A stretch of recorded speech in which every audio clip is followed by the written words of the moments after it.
ಪ್ರಿಯರಾದವರೇ, ಯೇಸುಕ್ರಿಸ್ತನ ನಾಮದಲ್ಲಿ ನಿಮಗೆ ನನ್ನ ಪ್ರೀತಿಯ ವಂದನೆಗಳು. ಹೇಗಿದ್ದೀರಾ? ಚೆನ್ನಾಗಿದ್ದೀರಾ? ಸಂತೋಷವಾಗಿ ಇದ್ದೀರಾ? ನಾವು ಯಾವಾಗಲೂ ಸಂತೋಷವಾಗಿ ಮನೋಲ್ಲಾಸದಿಂದ ಇರಬೇಕು. ಅದುವೇ ಯೇಸುಕ್ರಿಸ್ತನ ಇಷ್ಟ. ಅದಕ್ಕೆ ದೇವ್ರು ನಿಮ್ಮೊಟ್ಟಿಗೆ ಮಾತನಾಡುತ್ತಲೇ ಇದ್ದಾರಾ? ಸರಿ, ಈ ದಿನದಲ್ಲಿ ದೇವರು ನನಗೆ ಯಾವ ವಾಕ್ಯವನ್ನು ಇಟ್ಟಿದ್ದಾರೆ ಎಂದು ಅಂದುಕೊಳ್ಳುತ್ತೀರಾ? 1 ಕೊರಿಂಥ 9ನೇ ಅಧ್ಯಾಯ 24ನೇ ವಾಕ್ಯ. ನೀವು ಬಿರುದನ್ನು ಪಡಕೊಳ್ಳಬೇಕೆಂತಲೇ ಓಡಿರಿ ಎಂಬುದಾಗಿ ದೇವರು ಹೇಳುತ್ತಾರಾ?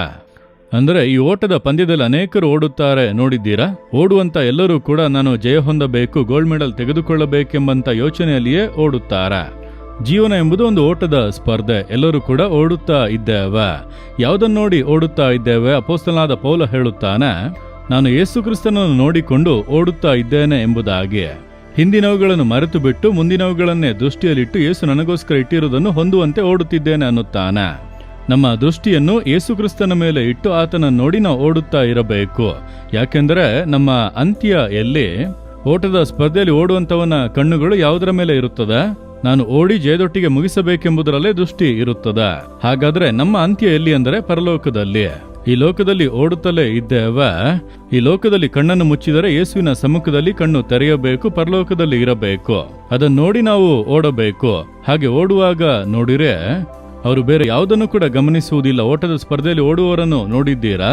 ಸೈಡಲ್ಲಿ ಕೂತವರೆಲ್ಲ ಕಿರುಚುತ್ತಾ ಇರುತ್ತಾರೆ, ಆದರೆ ಇವರು ಎಲ್ಲಿಯೂ ನೋಡುವುದಿಲ್ಲ. ಅದರ ಮೇಲೆ ಫೋಕಸ್ ಆಗಿ ಅದನ್ನು ಹೊಂದಿಕೊಳ್ಳುವಂತೆ ಓಡುತ್ತಾ ಇರುತ್ತಾರೆ.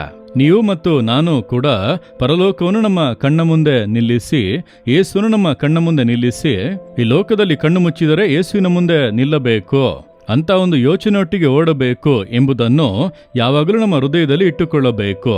ಇದೇ ಅಪೊಸ್ತಲನಾದ ಪೌಲನು ಹೇಳುತ್ತಾನೆ, ಶ್ರೇಷ್ಠ ಹೋರಾಟ ಮಾಡಿದ್ದೇನೆ, ಓಟವನ್ನು ಕಡೆಗಾಣಿಸಿದ್ದೇನೆ, ನನ್ನ ನಂಬಿಕೆಯನ್ನು ಕಾದುಕೊಂಡಿದ್ದೇನೆ. ಈಗ ನನಗೆ ಪರಲೋಕದಲ್ಲಿ ಆ ಜೀವವೆಂಬ ಜಯಮಾಲೆಯು ಇಡಲ್ಪಟ್ಟಿದೆ ಎಂದು ಹೇಳುತ್ತಾನೆ. ಒಂದು ನಿಶ್ಚಯ ನೋಡಿದಿರಾ? ನಮಗೆ ಅದಿರಬೇಕು. ನಾನು ಓಡುತ್ತಾ ಇದ್ದೇನೆ, ಓಟವನ್ನು ಮುಗಿಸುವ. ಯೇಸುವನ್ನು ಬಿಟ್ಟು ಅಗಲುವುದಿಲ್ಲ, ಈ ಕಡೆ ಆ ಕಡೆ ಹೋಗುವುದಿಲ್ಲ. ಲೋಕದ ಜೀವಿತವನ್ನು ಮುಗಿಸುವಾಗ ಪರಲೋಕದಲ್ಲಿ ಯೇಸುವಿನೊಂದಿಗೆ ಇರುತ್ತೇನೆ. ಯೇಸು ನನಗೋಸ್ಕರ ಒಂದು ಕಿರೀಟದೊಟ್ಟಿಗೆ ಕಾದಿದ್ದಾನೆ. ಇದುವೇ ನಮ್ಮ ನಂಬಿಕೆ. ಅದರಲ್ಲಿ ದೃಢವಾಗಿದ್ದು ಓಡಬೇಕು.